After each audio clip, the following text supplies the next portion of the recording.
Welcome back. It's the Big Blue Banter, New York Giants football podcast. I'm Dan Schneider, joined as always my co-host Nick Villado. I wanted to start by thanking everyone who's made a concerted effort to like our videos. By liking and subscribing and viewing, but mostly liking and subscribing, we've grown this page significantly.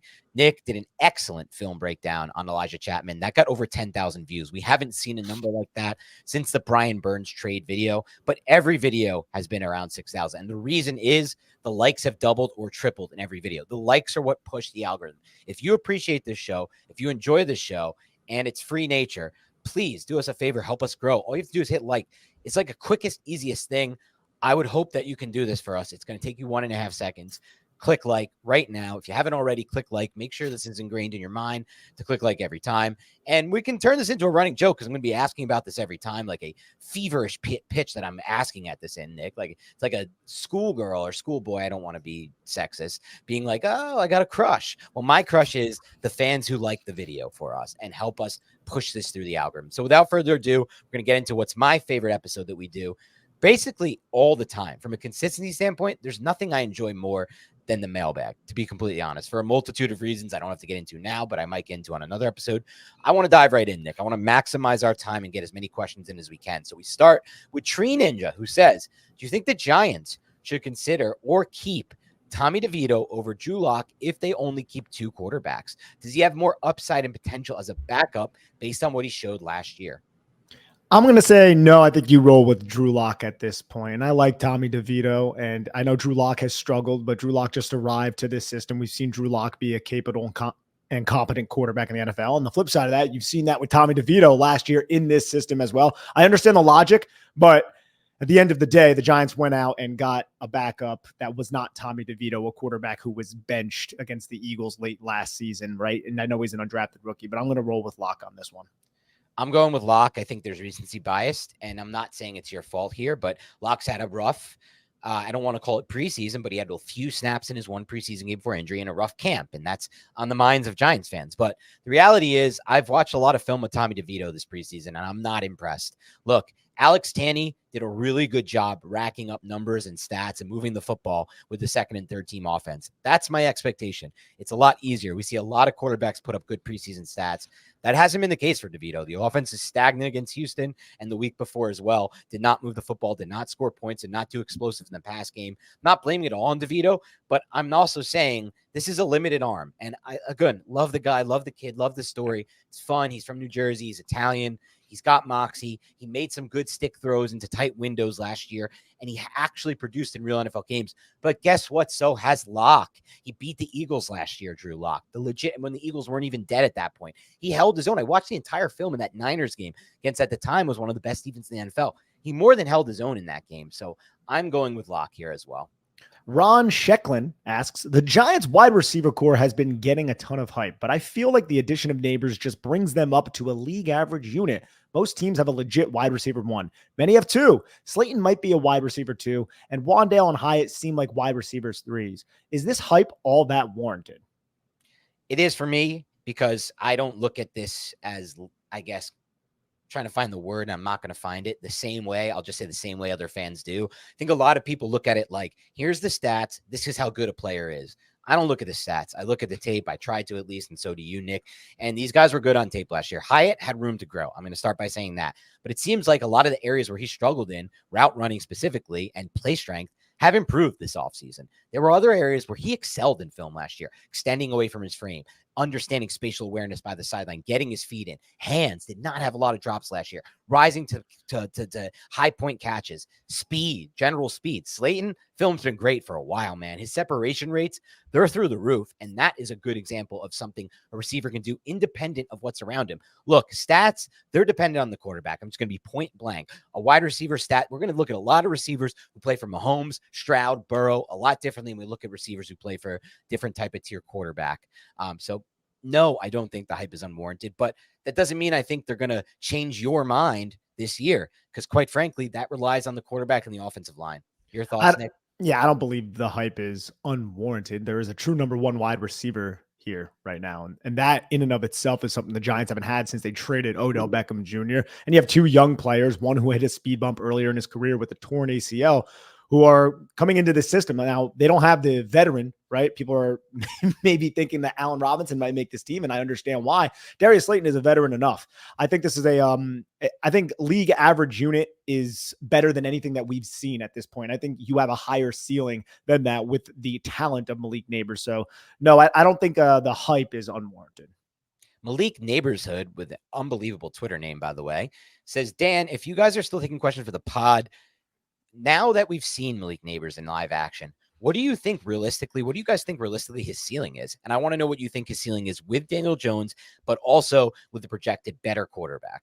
So ceiling with Daniel Jones, I think it's still a top 5 wide receiver in the NFL. Ceiling, if everything goes right with him. Now, I think he could be the number 1 receiver in the NFL if he has a better quarterback and if he hits the peak of that ceiling. It's just, will he actually get there? He has the physical tools and talent to get there. It's just, will he? And you can't say that about how many wide receivers can you say that about in the NFL, Dan? They have the physical talent and skill set to be the best receiver in the NFL. Maybe 10? Maybe he's in that conversation. And I know he hasn't played yet. So you're saying, oh, Nick, you're putting the cart before the horse. This is just what I'm seeing so far back in his LSU tape and through preseason and everything that I've seen in training camp from him. He's a different type of dude. Outside of maybe a little bit of drops here and there, I don't really see many if any, weaknesses in his game. So I don't know how many receivers you can say that about, while also having electric game-changing speed and acceleration and yards after contact upside with the contact balance, in addition to all the other things he does well, including body control, which he's put on full display in the preseason. So I think ceiling with a better quarterback is the best receiver in the NFL. I actually agree with you on that. I think you can make the case he's as good as Lamb. He's as good as Chase from a talent standpoint and from an upside standpoint. With Daniel Jones, I think the ceiling is probably limited to a true wide receiver 1, maybe top 10, top 15. But there is going to be some reservations in the deep passing game with Daniel Jones. It's just the reality of the situation. And more, it's not the arm talent with Jones. It's the recognition. There was a play in the Giants-Jets preseason. Joint practice yesterday, Nick. I don't know if you saw it, but there was a user who put the entire practice on YouTube. So I watched the entire thing, and it was more so the entire Jets offense versus Giants defense. There was 4 to 5 snaps of the Giants offense, but the deep ball to Nabers that Jones dialed up, it hung in the air and it was behind him and it was short, but that's not what I focused on. What I noticed with Jones a lot on these deep designs, Nick, is the drop and the time to throw is just so long. He's taking this long drop, then he's hitching, and he's finally throwing it. When you watch Rodgers throw the dial up the deep pass to Wilson, the ball's out so much faster.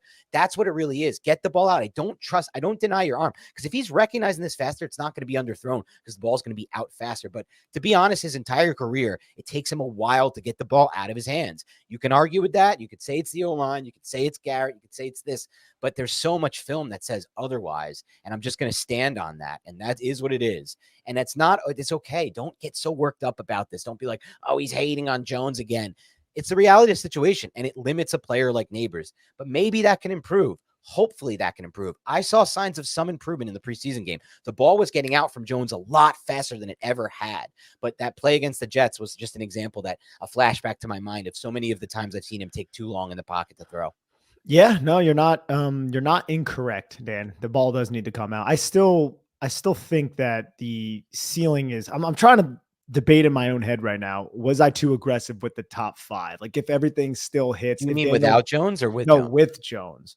With Jones. If Jones takes incremental steps forward and he becomes his ceiling quarterback, which I can still make arguments isn't a top 10 quarterback in the NFL, right? If he still recognizes things a little bit quicker than he has in the past, then I think Malik Nabers can still hit that top 5. But there are so many good wide receivers in the NFL, right? The 10 receivers that we were alluding to before, those guys are really good. You're talking about CeeDee Lamb, you're talking about Tyreek Hill, you're talking about Jamar Chase, Justin Jefferson, Amon-Ra St. Brown, a lot of players like that. And then that's not even mentioning the Puka Nakuas and the players of that ilk. So there are a lot of good wide receivers in the NFL, but still, just to circle all the way back, I still think that top 5, even with Jones, is a ceiling. It's just, will it be actualized? And it'll depend entirely, what we discussed in the first question, Nick. what are you going to base it on? If it's just on the film, it's within reach for sure. If you're going to say it's not the film, it's the stats, that's when I'm skeptical, because I really don't see a high touchdown upside this year for Malik Nabers. No offense. I'm hoping I'm wrong about that, but Daniel Jones has thrown 15 touchdowns, 12 touchdowns, 11 touchdowns. He threw 24 once, but even that's not like in the 30 to 35 range where you really want to get to for this guy to get to like 15, 16, 17 touchdowns. And that's what all the top 5 receivers are racking up for the most part. A little less these days, more like 12 to 13 to 14. But even that, man, like if Nabers has 12 touchdowns this year or 13 or 14, Nick, that's a great sign. I think Jones is at least throwing 25 then, which hasn't happened since 2019. Yes, I think that's an excellent point. Rob Allen asks, we all know red jersey Daniel Jones is the camp MVP every year. What do you want to see from him early in the season that would make you think he's actually different? Not statistically. Do you think our front four is good enough to protect our inexperienced secondary? So those are 2 separate questions. Yep. First one for me, there's a multitude of things. I want to see more authority before the snap, right? There's been some, but for a 6-year veteran, I would love to see more authority before the snap, more checks with the wide receivers, more of an understanding of the coverages, more of a really good prediction, as Tom Brady always used to say, of what is going to happen post-snap with the defensive rotations. So a lot more pre-snap. Okay, that's the start. Post-snap, then, it's recognition of where these safeties rotate to, and that's part of the pre-snap. They work hand in hand. Ball has to be out faster. That's the number one thing with Daniel Jones in my mind. Always. It's faster eyes. It's get the ball out. It's don't take so long in your drop. Not as long of a windup. Don't pat the ball before you throw it and burp the baby. Get it out, man, and get it out to the right spot and try to anticipate and throw into space rather than wait for the receiver to be open and coming out of his break. Try to get it before he comes even into his break.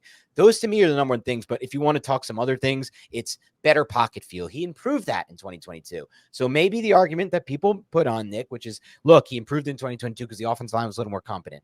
Fine. And I'm willing to accept that and say, okay, good. That means there's room for growth. And I could see that come back in 2024. But I wanted to get to an even better level, to be completely honest, especially if that B gap is no longer an option. Because if they're rushing him the way they did last year, which is you're not going to take this B gap ever on your dropbacks, don't do what he did last year, which is bail early from pockets, roll to the right, cut off half the field, and essentially dead the play. Yeah, it's just anticipatory. I don't want to be a broken record, but anticipatory throwing and creating explosive plays when they are available. And I think Daniel Jones did take steps forward pocket management wise in the 2022 season. And I think he could take another step because the offensive line plausibly is going to be better than any offensive line he's ever played behind. And to the second part of the question from Rob Allen, do you think our front four is good enough to protect our inexperienced secondary? Yes, I do, but that does not necessarily mean the secondary isn't going to have issues and they're not going to blow coverages, because if Brian Burns, Kayvon Thibodeau, or Dexter Lawrence just get blocked up on one play, that's one play where our secondary can be exploited, especially if Cordell Flott or Nick McLeod, they don't take the step forward that we need them to, opposite of Deonte Banks. Because Deonte Banks right now, Dan, he could lose these one-on-one matchups easily to the CeeDee Lambs of the world. So, yeah, I'm still, and I've said this like every podcast basically all summer, I'm still very concerned about the secondary, even though the Giants, I think, are going to have a dominant defensive line. Yeah, I think you nailed it, Nick, and we've discussed this a lot, but we'll touch on it again. My answer is, yes, they're going to have trouble against the 10% of the quarterbacks they face who can process fast and get the ball out and beat you like that. But the rest of them, they're not going to have trouble against, is my guess. And I hope I'm right. I could easily be wrong. For example, Rodgers torching them in joint practices. Doesn't surprise me. Goff, not as good against them in joint practices. That doesn't really surprise me either. Jalen Hurts, I think the Giants will have success against. Dak Prescott, no way. And we've seen this play out. Dak has torched the Giants game after game after game throughout his career because Dak's one of the most underrated processors in the entire NFL. But Hurts, they found a way to get to him because Hurts is not that good of a processor, if I'm going to be completely honest from my perspective. And again, it's just my perspective. The problem for us, Nick, is that we get, 17 game sample size to watch our quarterback, Daniel Jones. We're watching 2 games of Hurts and Dak a year for the most part, maybe an extra one for a different work project that we might be working on. So it's not the best sample size, but it's just what I've seen. Uncle Jesse asks, is next season's Giants quarterback one on this roster? Also, what's the worst punishment you've seen for last place in fantasy? Great question, Uncle Jesse. Love that we get a fun question in here too. I know Nick enjoys these as well. To the first part, the serious question, I think it's closer than people think. I'll tell you why. if I had gun to my head and I have to answer this question, that's probably the wrong, like people use that phrase a lot, gun to the head. I think it's probably a little insensitive and I should probably think of something different, Nick, moving forward. I don't know. Just like a weird thing. There's got to be something better than gun to the head. But I mean, it's a pretty dire situation. yeah, you know, you don't actually have it to your head, Dan. I don't have a gun to my head. I never will. But if I push came to shove and I had to pick, I'm going to say no, but I don't think it's a definite no. I think in Hard Knocks, they made it, and with their actions, they've made it clear that he's on his last legs, Daniel Jones. And I don't like, I read into a little bit of like the Daboll reaction and some of what their personnel guys were talking about when it came to the quarterback. But at the same time, it ain't no given, because the Giants win a decent amount of games, or not even that, if they're just not in position to upgrade quarterback, which happens to teams every offseason, there's not that many to go around. They may just be stuck renegotiating this contract and trying to lower it. And that's what it is. Like we're going back to the well again with the Jones thing. I don't think Locke or DeVito have any chance of being the QB1, though. I want to make that clear. So it would be Jones or bust from the current roster. Nick, your thoughts on that? Then I'll get to the second part. I tend to agree with you, but I can see Jones playing adequately enough to have a contract restructure that's more beneficial to the Giants. Jones being self-aware enough to understand that this is his best place to play, and it gets to extend his career and give him the opportunity to play another year post ACL injury. I could see that too, but I think I lean towards the direction. If the Giants have an opportunity to get rid of Daniel Jones and bring somebody in that they believe in, I think they will take that opportunity. I think if Jones isn't successful this season, and that's really the big if, right? And that's a great point, Nick. And I'm sorry, I didn't mean to cut you off. There's a great point by you. And not only that, I think they'll be aggressive in trying to upgrade if they feel, like you said, that Jones hasn't taken the step. The question will be, and we don't know the answer to this, Nick, what are they considering the actual step they need to keep going forward with this as your quarterback? And that's, because if it's 2022, it's just like, I struggle to see a ceiling behind what to happen in 2022. I know it's like fans love it because we've been so bad, but Nick, I just want to set the bar higher, man. No, I know. I know you know this, but I'm just ready to set the bar higher than what happened in 2022. If that's going to happen randomly and we're going to bank everything on that, and then it's basically like we're just repeating history almost, in a sense, if we use that as the bar. And it's not because I know where we're at, Nick, with this situation. We both, you've made it clear. I know the comment section doesn't always acknowledge this, and they always put it on me, but if you listen to the podcast, Nick has also made it clear that we think that this quarterback position can be upgraded, and we think there's a ceiling capped with this quarterback. But the question becomes at that point, what does ownership think, and what do they, and management as well? What are they willing to accept as the bar at quarterback? That's what matters. It's not about what we or the fans think. It's about what they think. And so we'll see what that bar is for Daniel Jones this year. We're definitely going to see that play out. And as far as the second question goes, Nick, I think it's lame, but my league doesn't have a last place punishment. Okay. In my friend's league, shout out Gary Levine. He doesn't listen to this podcast, but he's a friend of the show. He tried to enact one, and the guy just didn't do it, and he quit the league. And so lame, and I just screw that guy, and I like him as a person, but this really pissed me off about him. And if you're listening, which you're not, Eric, you deserve this flack that you're getting, because if you're last place, you do the last place punishment that everyone agreed to before the season. I would have done, everyone would have done, and that was he was going to have to do the NFL Combine and tape it, which would have been hilarious for us to watch. Yeah, it's just funny. And it's just fun and funny, and he's just a loser. No, he's not a loser. In this moment, he was a loser. Is Eric somebody who is in shape? No. None of us are in shape. That would have been. I guess you are in shape, and none of us are in shape. But the best one I've seen was a league made the last place loser go to the airport and fly round trip back home in one day with 7 connections. Just the most miserable experience you can imagine. Imagine having to do that. That is the worst possible. Yeah, I'd quit the league. I'd be Eric. I'd be Eric very fast. What about you? Have you had any good ones? Honestly, no. None of the leagues I'm in have a last place punishment, but I've heard so many like fun ones where people have to eat like a bunch of different like foods and stuff like that, like those kind of punishments, or just get a tattoo, which is absolutely insane that somebody would tattoo their body over coming in last place fantasy league. But it also raises the stakes, right? Because then you know that these people are going to be playing through the season, into week 10, 11, 12, even other teams out of it, because they want to avoid getting permanently scarred from a freaking tattoo needle. Yeah, that one would be unbelievable. I mean, look, I feel like last place punishments in fantasy leagues are fun in theory, but they just never not never, but like the leagues I've in, they just haven't played out. All right, Nick, Bull Beitler-esque a fun one. And I actually think this could be good content for the offseason. So I'm going to set parameters on this. I just want your list, not your explanations. Okay. That'll be a fun way to do this. And maybe in the future we'll do explanations. Bull Beitler asks, what's your all-time from the players you've actually had a chance to watch, you've been alive for, starting Giants offense? I want one QB, one running back, 2 outside receivers, a slot, a tight end, and your O-line as a unit. So this is it's not the Giants offense, it's just starting offense. You want the Giants starting offense. Like you'll pick okay, I'll do mine first. All right, yeah, go ahead. I mean, he doesn't specify the Giants is what I'm saying in his question. I think that's what he meant, but if not, Bull, we will come back to it on a future mailbag with it makes it so much easier to be the Giants, so let's just do that. Okay. Eli, a quarterback, that goes without saying. Let's go position, and then we'll each give ours. Yeah, quarterback. No Eli. I broke my own rule. No explanation. Quarterback. Eli Manning. Yours? Yeah, Eli, of course. Running back. Saquon. Tiki Barber. Okay. Wide receiver outside. First outside receiver. Plaxico Burress. Odell Beckham. Second outside receiver. Odell Beckham. Plaxico Burress. Slot. This is easy. Victor. Yes. Victor Cruz. Tight end. This is where it gets fun. I think Jeremy Shockey. I'm going to go with a different one, Kevin Boss, but I like the Shockey call. Okay. Unit as an O-line. This one, I hope you get mine because I feel like this was the best O-line unit I've ever watched in my life by a margin. Let me see.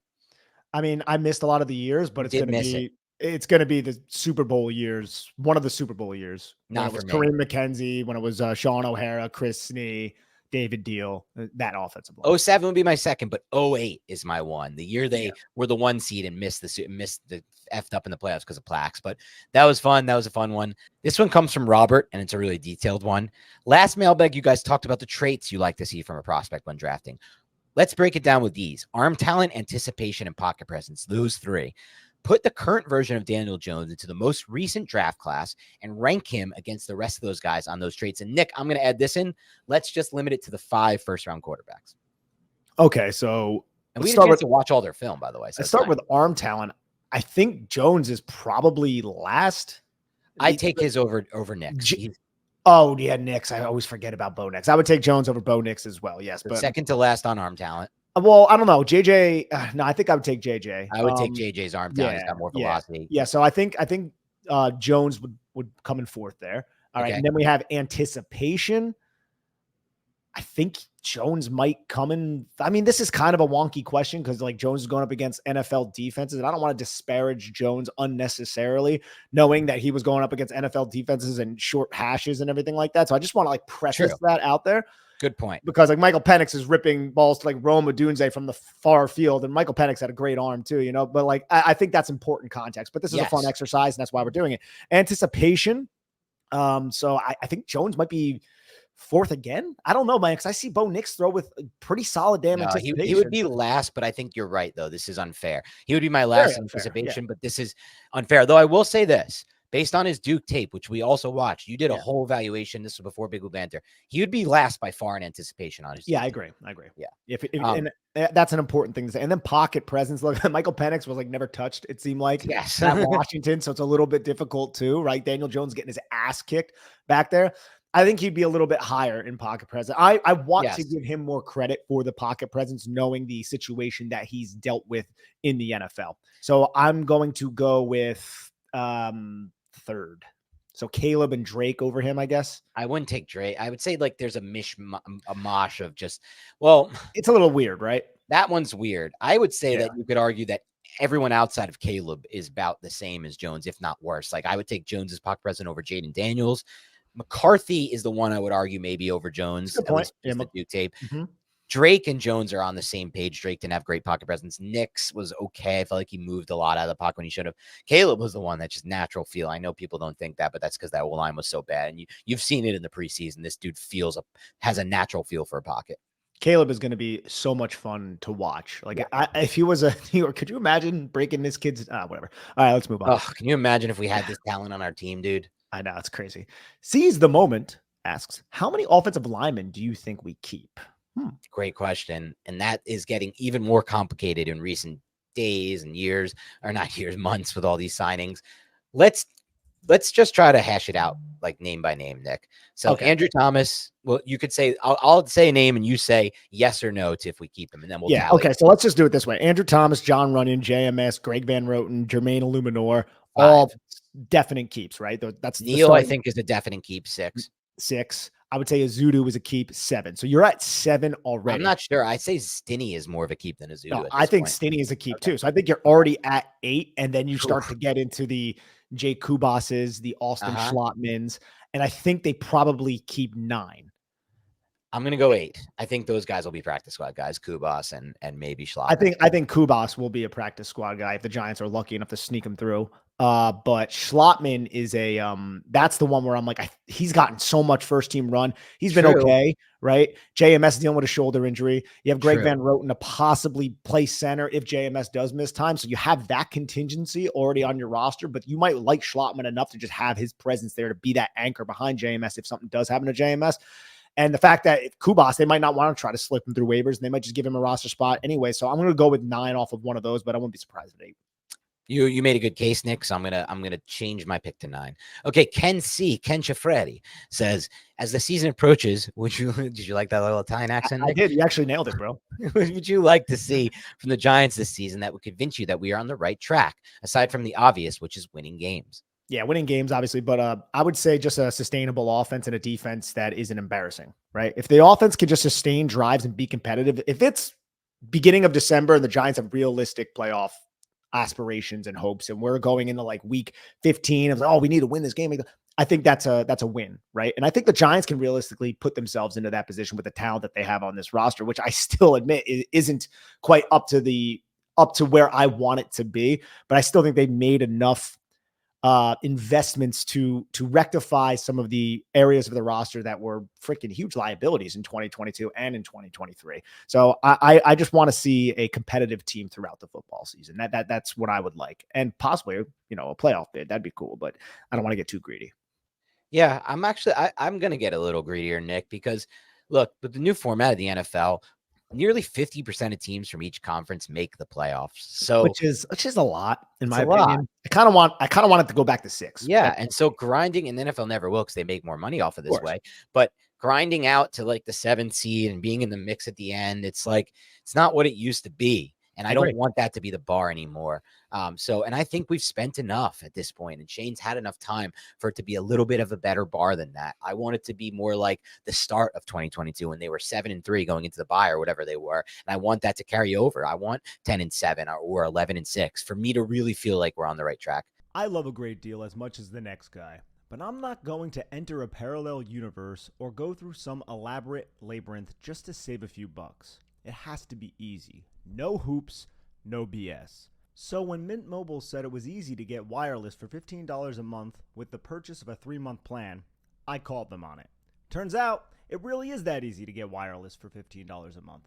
It's easy to switch to. The website has a good interface. I have a couple buddies who have recommended this to me. They speak highly of Mint Mobile. Get started, go to mintmobile.com/BBB. That is 3 Bs. There you'll see that right now, all 3-month plans are only $15 a month, including the unlimited plan. Plans come with high-speed data and unlimited talk and text delivered on the nation's largest 5G network. You can use your own phone with any Mint Mobile plan and bring your phone number along with all your existing contacts. Find out how easy it is to switch to Mint Mobile and get 3 months of premium wireless service for $15 a month. To get this new customer offer and your new 3-month premium wireless plan for just $15 a month, go to mintmobile.com/BBB.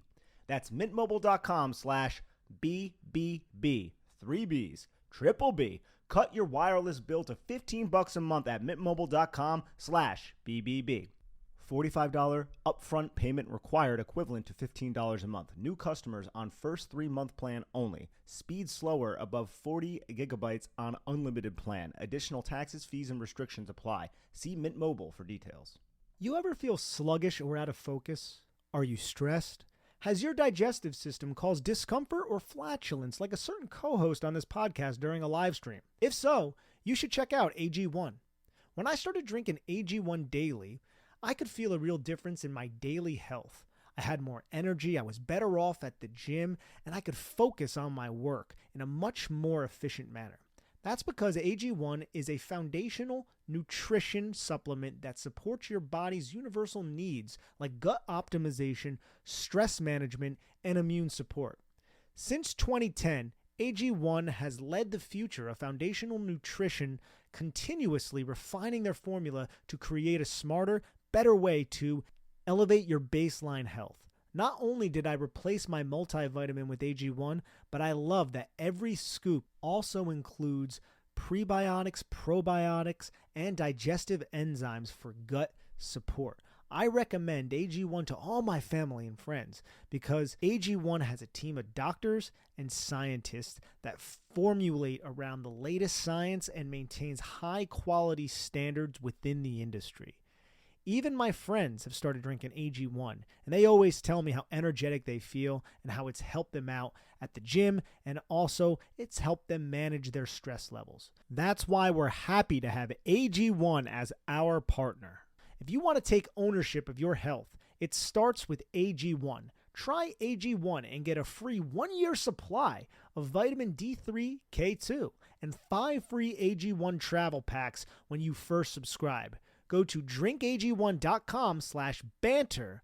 That's drinkag1.com/banter to check it out. Our mental and physical well-being is of the utmost importance. Whether you're a world-class athlete or a podcaster like me, we all need to take that very seriously. That's why I'm excited that Unified Healing is sponsoring this episode of the Big Blue Banter podcast.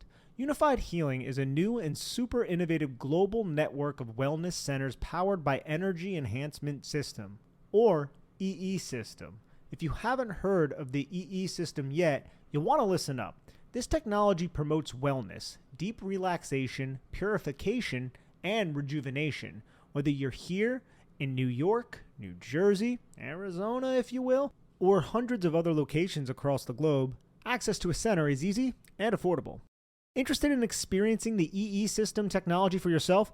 Go to unifiedhealing.com/banter to learn more and find a center near you. That's UNIFYD healing.com/banter.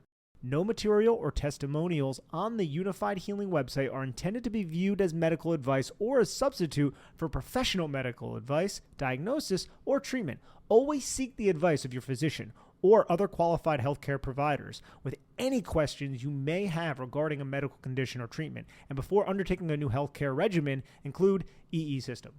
All right, as promised, I want to make sure we get to our YouTube questions as well. So if you're just watching on YouTube, you're not, on Twitter, whatnot, and you want a way to ask us questions, go to the community page on Big Blue Banter YouTube page, go to the home community, and I'll ask for mailbag questions there, and you can respond and reply, and we're going to get to them all. That's a guarantee.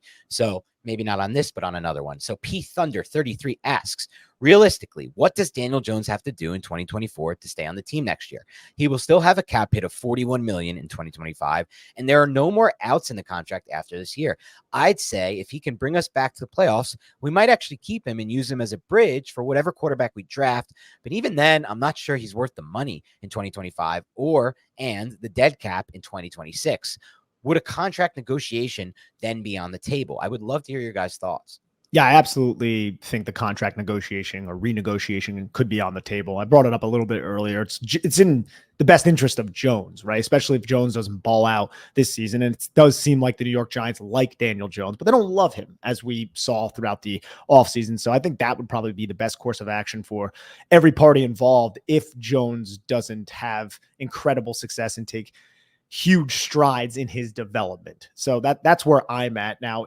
To your question, what ensures that he is kept? Let's disregard renegotiation. I just think he reaches his ceiling, throws over 25 touchdown passes. Giants win more than 9 games. They go to the playoffs. I think maybe if he shows another level of comprehension within Brian Daboll's system, that's when I think we maybe squash the conversation of getting rid of Daniel Jones. But that's a lot to ask from somebody recovering from a torn ACL. But again, he has the best infrastructure around him than he probably ever has had as a football player in general. So is it possible? Yes. Is it likely? We'll see. Yeah, I mean, he'd have to be an outlier from the year 6 standpoint. It's just very rare. I can't really think of anything outside of Phil Simms, where a 6-year quarterback, the light just turned on. And things were a lot different back then when Simms played than they are now. So it is what it is. But I think the reality is the quarterback market could be the answer to this question as far as what does he need to do to stay on the field. He just needs to be himself within this current landscape of the NFL quarterback market. The Giants had no ways to upgrade quarterback this offseason in their mind. And I know some fans would argue J.J. McCarthy was an upgrade. Penix was an upgrade. Me and Nick didn't feel that way as strongly, though we were curious about McCarthy and we're open to that. The rest we didn't feel that way about. And the Giants didn't either. They had 3. They had a big 3, May, Caleb, and Jaden. They didn't have an opportunity to get any of those big 3. If the same situation could easily play itself out next offseason where they have no opportunity to upgrade, in which case Jones will once again be their best option in their minds. And in that case, they might keep him. D. Brennan asks, hi, guys. Big fan of the pod from Ireland. Do you guys think Daniel Jones's playoff win and performance is overvalued by the fans and the team? It's constantly brought up to defend Jones and justify his contract, but no one ever mentions his awful game against Philly the next week. Lots of QBs have won playoffs games. Team Tebow, Blake Bortles, Marcus Mariota, among others, and they were quickly discarded. Yeah, I don't want to say it's overvalued by the fans. I mean, he did win a playoff game. I don't want to take anything away from him, but I think there are just people who really buy into Daniel Jones and they're just going to use any positive excuse or development to push a narrative that he is as good as they believe he is. And that is the number one thing that you can use, because the Giants haven't won a playoff game since the last time they won a Super Bowl other than that win against Minnesota. So I think it's more that. So I guess from that context, yeah, those people maybe are overvaluing it, but I don't want to sit here and use that kind of rhetoric and that type of language when you talk about winning playoff games, because winning playoff games is what wins you Super Bowls. Yeah, I think that's a great answer. I would just say, look, you just have to keep in mind, like, there was 2 extremes in those 2 games. Minnesota, they played a defense that was unbelievably bad on tape. Nick and I broke it down. You can go do your own research and do your own work. If you don't trust my opinion on this, go look at our breakdown of the film from that game. There were communication breakdowns in a playoff game. You're 18 weeks into the season and your secondary is not on the same page. That coordinator was fired immediately after that and has not gotten a job as a coordinator since, for obvious reasons. It was a laughingstock scheme in the NFL. But on the flip side, I can't harshly kill Jones for the Eagles game when the Giants were so outmatched from a personnel standpoint, their offense against the Eagles defense. So I think that may be the opposite end of the spectrum. But yes, to answer your question, I do think it is overrated by those who, like Nick said, will use it as a narrative to justify things. Okay, YouTube Al says, dumb question from here from someone not super well versed in the X and O's in football, but why is pre-snap motion so effective? If a team uses pre-snap motion a lot to confuse the defense, over time, shouldn't opposing defenses be able to figure out how pre-snap motion is being used by the team to get the defense into certain disadvantageous alignments and pre-snap formations and then adjust accordingly? Well, pre-snap motion acts as an indicator, right? A lot of offenses use it to set up certain plays, but it also forces the defense to react. And based on the reactions of the defense, the quarterback can discern what exactly the defense is trying to do, whether it is man coverage or zone coverage. So at the snap, he already understands that it's man or it's zone, and that gives him another beat on being able to understand what the safeties are doing. Oh, the safeties are going to do this. That means I have this one-on-one matchup now. This is where I'm going to go with the football. Or any type of tell that the defense gives the offense before the snap is going to work in the offense's advantage when the offense understands the play and the routes that they are going to run. So that is one of the primary reasons why offenses do run a lot of motion. And there are others too, to set up plays, to disguise certain plays. You run it like 3 times on the first 3 drives. You don't do anything on it. And then on that 4th drive, when you run a certain motion, you hand the football off to them. And the defense is like, oh shit, I didn't see that coming. So there's a lot of reasons why, but that indicator of what the defense is doing is a big one that works in the offense's favor. And I'll just say this to add, because you answered that really well, Nick. I don't want to add too much, but I will say this. Jacob Gibbs, who works for me at CBS Sports, has done an excellent job outlining the data behind this, and the data is abundantly clear. The teams who run a lot of pre-snap motion have an advantage over the teams who don't. It is beyond clear from a data standpoint. Obviously, this is good news for the Giants because Cliff Kingsbury is a coordinator in the division, and he is like last in the league in pre-snap motion. And a good example of how it can work is Mike McDaniel and the Dolphins offense. They've Yeah. essentially found a way to negate a middling to bad offensive line through pre-snap motion and speed misdirection and speed, and obviously. yeah. It would not work without the speed, correct? Yeah, the speed is so crucial to the formula of Mike McDaniel. YouTube Al33 also asks, given where the running back market has gone in the past few years, in the next round of CBA, should the NFLPA push to reduce the percentage that the salaries of running backs count against the salary cap? Would that even be a tenable position for the NFLPA to take without having every other position start demanding that their salaries also shouldn't count 100% against the cap? And then he also adds, let's say the NFLPA does push for running back salaries to only be counted against the cap at 50%, and somehow they get the owners to agree. How would that change your approach to drafting, development, and then retaining running backs as they get older? Great question.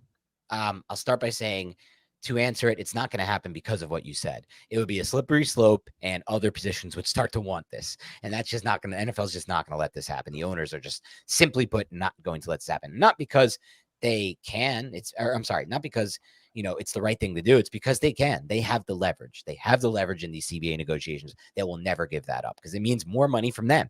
They don't have to pay against the cap. They have to give higher money to the actual players. Now, as far as what you said, if it was to happen, it wouldn't change as much as you think, my strategy, because there still is, as Joe Shane noted 3 times on Hard Knocks, data that proves that there's a cliff, an age cliff at the running back position. So if you're drafting these guys, you're still going to have to face the age cliff right around the time when that rookie contract is over anyway. So it wouldn't change all that much for me.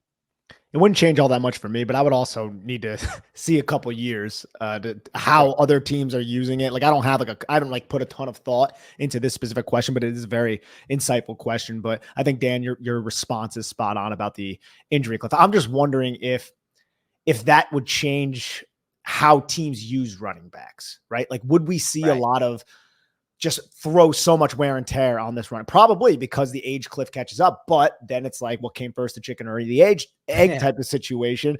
Maybe if you didn't put all of those carries on this young running back, the age cliff would be extended, and it would, instead of 27, 28, they could last to 30. Like it gets tough because a lot of the running backs that we have as a frame of reference, they were all used and abused a bunch in their early 20s. And by the time they get to 27, 28, all the tread on the tires is gone.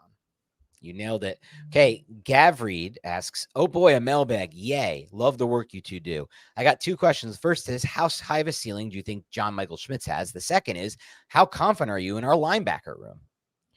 Linebacker room, look, Micah McFadden, Deontay Johnson, and Matt Adams are all out right now. So there's a huge spot right now for Darian Beavers to step up, but I'm not very confident in that. I think Bobby Okereke is one of the top linebackers in the league.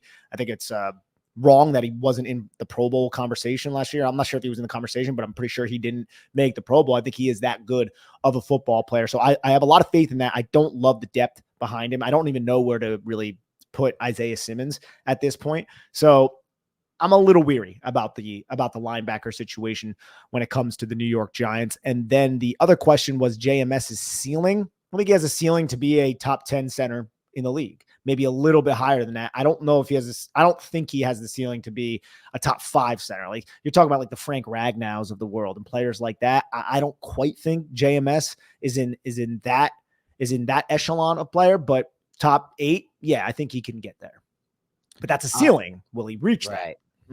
Right. Yeah. And he's asking for ceiling. So not like the median outcome. So I think you answered that correctly, Nick. And thank you for that. I will say this on the linebacker front.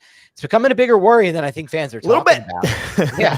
Everyone's focused on the secondary, and the depth at linebacker is like shockingly bad right now. And that's a position that you can't really waiver wire at because especially in this communication based in this system. Exactly. Especially in this system. We've seen us try to waiver wire it in Wink system too, and to horrible degree. So like, some of the guys we had on 2 years ago at linebacker, we're signing Jared Davis and he's starting for a playoff game. I mean, Jesus Christ. Now on the second front, those who have listened to the podcast for a long time know I was never as high on JMS as others were. I convinced myself of the pick because it made sense in round 2 more than round 1, which I found ridiculous to begin with. But now I'm starting to think it was more of a need-based pick. Look, I'm not going to give up on this guy. I think his ceiling's probably like top 15, top 10. But I was worried about his age and his play strength at Minnesota. I felt like he took advantage of the Big Ten interior defensive linemen. I knew the guys he was playing against in the Big Ten were not going to be the guys in the NFL. But with that said, there is ceiling. There's still a ceiling to a player like this. And I think he could realize it fast if he can get healthy. And that ceiling is not as much of a play strength thing for me. It's a move thing. I liked him on the move at Minnesota. And I thought, look, this part of his game can translate well to the NFL. The strength upon contact, like, is he going to be big enough and strong enough in the trenches? He should be pretty good there, but I'm not thinking ceiling there, like a Ragnow type. But on the move, like, use him as a weapon. Start to utilize him in your run game. This is something that a lot of the good teams do. Utilize their interior offensive linemen as weapons on the move, in space, in the run game, in the pass game as well, in the screen game. That's where I think he could start to show out and be like, all right, JMS, you're worth the 55th pick, and you now are a top 10, top 8 center. So overall ceiling, we're just talking, Nick. I'll say top 8. I'll revise it to top 8 because that's like if it really hits and they start to use him as the weapon he can be. But I'm a little concerned about his play strength. I think that's very fair. Goldbird asks, assuming that the existing starting cornerbacks are the same for the season, so we'll go under the assumption that it's Flott and Banks, how do you think Shane Bowen will scheme coverages to help cover up the weaknesses with the cornerbacks? What other position groups would this resulting scheme put pressure on? It's an interesting question. I think it could be a situation where he tries to blitz more often to really put the quarterback in a tough position and dictate, like nickel blitzes, which is something we've seen in the preseason and throughout camp. I think that would be his number one go-to there. Now, that's risky, I think, obviously. It's going to work against the quarterbacks you can dictate to, like the Baker Mayfields of the world. But is it going to work against Aaron Rodgers and Mahomes and those types? That's a question that we'll have to find out. Ultimately, I would say, I love to bring this up, Nick, but Rome wasn't built in a day, as our boy has told us. And so I don't think every position on the roster is going to be great in this year. We're not there as a team right now. So I think ultimately, no matter what he does from a coaching standpoint, the players play, the coaches coach, and it's going to be tough to scheme up against the really good quarterbacks. Yeah, I think you're going to see more simulated pressures. So simulated pressure is a 4-man rush, but one of them is an unconventional rusher who is disguising the fact that they're rushing before the snap. So like a linebacker, nickel. I could see Drew Phillips and Isaiah Simmons factoring into that, and then Kayvon Thibodeau or Brian Burns dropping off into coverage. Probably more so 5 than 0. I think we might see Kayvon a little bit more in coverage, and they're probably going to do it in a way that isolates Dexter Lawrence, Brian Burns, depending on the front and the alignment in one-on-one matchups, with Drew Phillips being introduced, let's say, as that simulated rusher. It's going to force the tackle to kick out, and then you're going to have all these crazy one-on-ones. And I think scheming X's and O's from a blitzing standpoint in that regard could work to the Giants' favor to force the ball out very quickly, to force it hot or to force it into the flat, just so the Giants can rally and they can tackle. You can also see cloud coverage over the top, safeties over the top, then the cornerback in trail underneath. I think you're going to see some things like that against the top wide receivers in the league when the Giants are getting burned by that top wide receiver. But man, the Giants are really going to be looking at Banks and being like, oh, I hope you can just hold your own. If Flott's getting burnt by like Devonta Smith and you need Banks to handle AJ Brown, it's like, what the hell are you going to do to flow coverage over Flott when you have Banks on Brown? So that's the predicament that the Giants are going to find themselves in when they're playing teams like the Eagles. And you need like Dexter and Burns and Kayvon to win quickly, to pressure the quarterback, hit the quarterback, and just abuse the quarterback, try to confuse the quarterback through scheme. But it's going to be difficult if McLeod or Flott or any of these cornerbacks don't take the steps necessary to just play competent enough ball. You can lose once in a while. Don't lose like 70% of the time. Yeah, that's very fair. All right, last question for this mailbag. We'll do one more after this. Mike, not one more question, one more mailbag. Michael Bursick asks, is Daniel Jones' contract really that bad? And where would the Giants be today if they tagged him instead? They can get out of it next year, and it obviously didn't preclude them from going after their guy in this year's draft. Why does it get so much hate? ?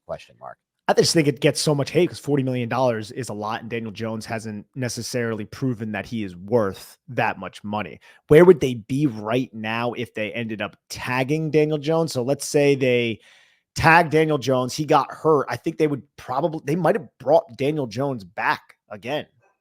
I think they might have, right? And cheap. It would have been real cheap. It probably would have been a better position if that's the way they went. Because the Giants would have been a 1-year deal real cheap. The Giants are the type of organization where Daniel Jones would have been in there every building rehabbing his knee. Even once he didn't have a contract, they would have took that very seriously. They would have saw the work ethic. They would have saw that. And if they couldn't trade up to get Drake May because the price was way too much, what other option would they have had? It's just let's bring him back and pay him really cheap and have him on a prove it deal, meaning the Giants would probably be in a better position right now than they would be in if they didn't give him that contract. But look, man, I don't want to be a revisionist here when it comes to looking back on Daniel Jones's contract and just say something like, "Oh yeah, you shouldn't have done that." Look, you put yourself back in that mindset. A lot of people were in support of that contract because everything the Giants did in 2022, we did not have the benefit of knowing how bad we were going to suck in 2023. So I'm not knocking the Giants for that perspective, but I am saying, look, if they did tag him and then the season played out the same exact way, yeah, it's likely the Giants wouldn't have that hefty price tag for a quarterback that they're still not sold on, if we're going to be completely honest. People have, Nick, and they will continue to knock us for not having the foresight to see ahead of that, Nick, which you just went over. But I think it's a little short-sighted to knock us for that because, look, no matter what we felt about it or what we said about it at the time, the Giants were not really in a position to move on at that point. Like, this guy was still young. He had his best season as a pro. There was no alternative really in sight, and they were just coming off a playoff win. You could have tagged him, yes, but then you wouldn't have had Barkley. And the whole point was to bring back the core in their mind. Now, obviously, foresight and hindsight now shows us that was incorrect, but hindsight is 2020 for a reason. You could have had foresight. They could have had foresight. They would have made a lot of people pissed off, though, if they had done that. Now, let me say this, Michael. It's not the same. Let me be clear about that. There are two things that would have been different, and they're very important. If they had tagged him, I think what Nick said is correct. They would have brought him back on a cheap 1-year deal with nothing past this year. So I want to make something clear to you, Michael. I'm not sure if you're aware of this. They can get out of the Jones contract next year, but it's not a clean break. No. Look at Sport Track. There's dead money no matter what. So they're taking on a dead cap hit, I think in the teens. That means over 10 million, even if they cut him next year. 2, he wouldn't have had, if they just tagged him and they brought him back cheap this year on a 1 year, he wouldn't have had the injury clause that his agent magnificently worked into the contract, which essentially says it's magical, dude, because like the guy had 2 season-ending injuries or 1 season-ending injury at the time and multiple other injuries and somehow got chained to agree to an injury clause, which is absurd, honestly, to be completely frank. And I don't know if we did a good enough job knocking it at the time, Nick, but to be fair, I didn't know about the injury clause. I didn't know about the injury clause either. That was not something that was revealed to us at the time of the signing. So I think it's very important to note. But this agent worked that in. So that's another thing, Michael, that he has that they wouldn't have otherwise, which means if he gets another season ender, which would be his 3rd in 6 years. So it's already happened 2 out of 5 years, 40% of the time. And he can't pass the physical for March. And we've gone over this already, but I'll just go over it again. The Giants are on the hook for another $25 million dead cap. So it's like debilitatingly bad. So those things are different and they're important to note. And you can't just gloss over them. Now, why does he get so much hate? From the own people within the fan base, I think people are just sick and tired of going into year 6 with the same guy. From the people outside the Giants fan base, I think they don't view him the way you do, Michael. They view him as a really bad quarterback who's been really bad on tape and really bad in the advanced stats and really bad in the raw stats. All 3 things have been really bad. You guys, and some of us may say, well, that's because of the offensive line. That's because he had Garrett. That's because he hasn't had a number 1 receiver. But they don't care about that, and they don't look at it like that. They look at it like, that matters and it's worth something, but it still shouldn't lead to the worst possible raw stats, the worst possible advanced stats, really bad film, and year 6 of the same thing. That's how they look at it. That's how 31 other teams. That's why you see Sauce Gardner with this stuff. That's why you saw the comments from the Seattle D-backs last year, the 49ers D-backs last year, Cam Jordan, who just laughed off Daniel Jones in a video recently. It's because they don't view it the way you guys view it. They don't look at the reasons being 100% because of the team. They look at it like he's still dead last, so even if the team is worth a lot, where would that put him? 16th, 17th, 18th at best, if anything, at that. And so it's a very different viewpoint for Giants fans versus the non-Giants fans. And I know some Giants fans really hate him too. So I'm not trying to say all Giants fans. And then and those are the extremes. Nick and I are trying to live not on the edges of this. We're trying to be in the middle if we can. No, we're just trying to be objective, right? Yes. So if the edge is the extreme, then I'm okay with that. But look, these guys, these defensive players are speaking out against them. They game plan for Daniel Jones. They game plan for him. And if they do happen to watch primetime television, and this is more so for the fan bases, when has Daniel Jones really lit it up in prime time? That's a great point. Maybe that's a big factor too, Nick. I'm really glad you made that point. Prime time, he's been at his worst.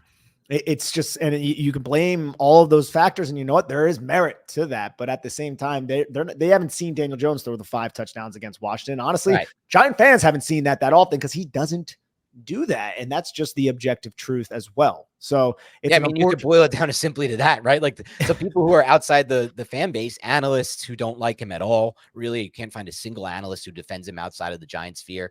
Fans who obviously used to sus.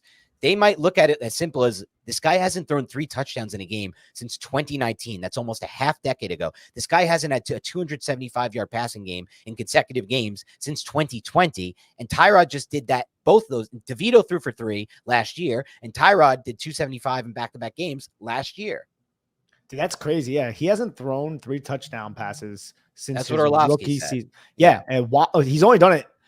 He did it 3 times, and they were all in his rookie season. It was against Washington in week 16, the Jets in week 10, and then Detroit in week 8. Yep. Damn, that's crazy, man.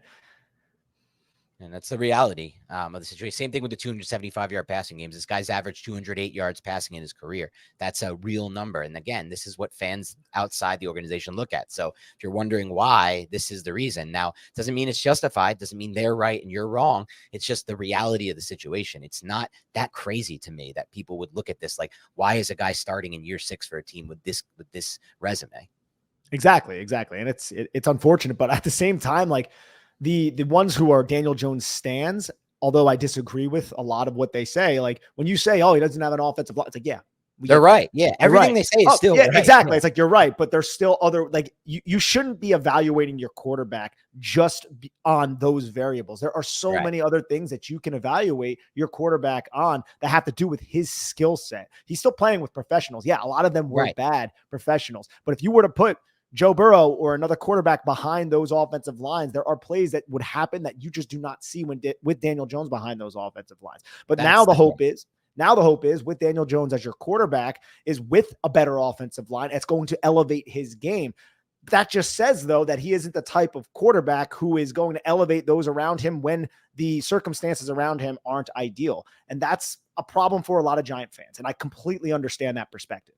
Yep. Both sides, they have their valid points. No one's ever argued that. I think both sides both extremes still have their valid points, but both extremes aren't factoring in all of the context. They're only picking out the stuff that makes their case. And I think that's probably, it says a lot about where we are at as a society in general, because this happens with every fan base, by the way. Remember, like there's this huge debate with the Bears fans this offseason, Nick, of keep Fields and draft Harrison and trade or go to Caleb. And it got super heated. I was watching Bears Twitter because I was big on Caleb and it got super heated there too. It happens at every fan base. It happens in every fan base, but I'll say this, like the ones who are on the extreme side of they don't want Daniel Jones, like I think the aspect that they might be not forgetting because they acknowledge it, but it's just who else at this point. Now they would say it would be the rookies, and that's fine, fair enough. Like I understand that, but at this point that contract was already given out. It's kind of like you have to revert back to 2022 and say who else at that point when you were picking 25th overall would you have sold the farm to move up to try to get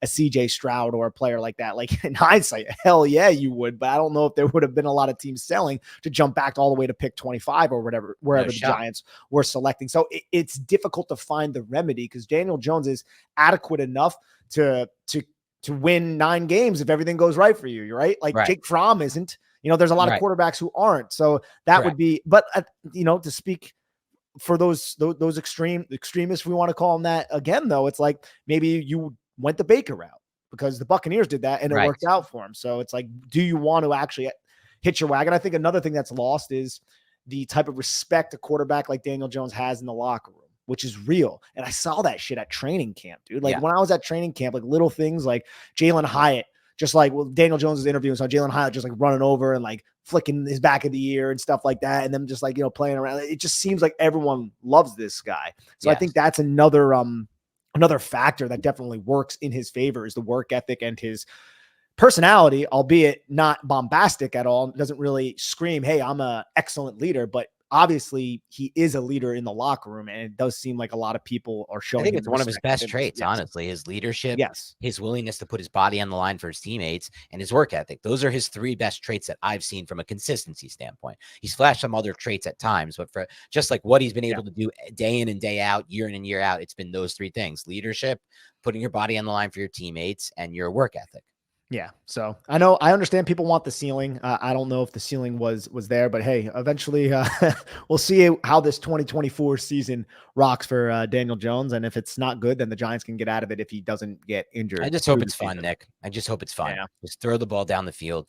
Throw your interceptions if you have to. I don't care. I don't want safe offense anymore. And it was safe against the Jets in the joint practice. It was just check down, because I'm pretty sure the Jets were probably playing pretty aggressive up on the line of scrimmage, sending guys, which is what, is the biggest concern I have for this year. In the preseason, it looked fun. We had our one-on-ones. He took his shots against Houston, but Houston didn't really scheme. In the joint practices, they scheme. They call real defense. They can actually treat them like it's real, not the preseason where nobody schemes and it's all vanilla.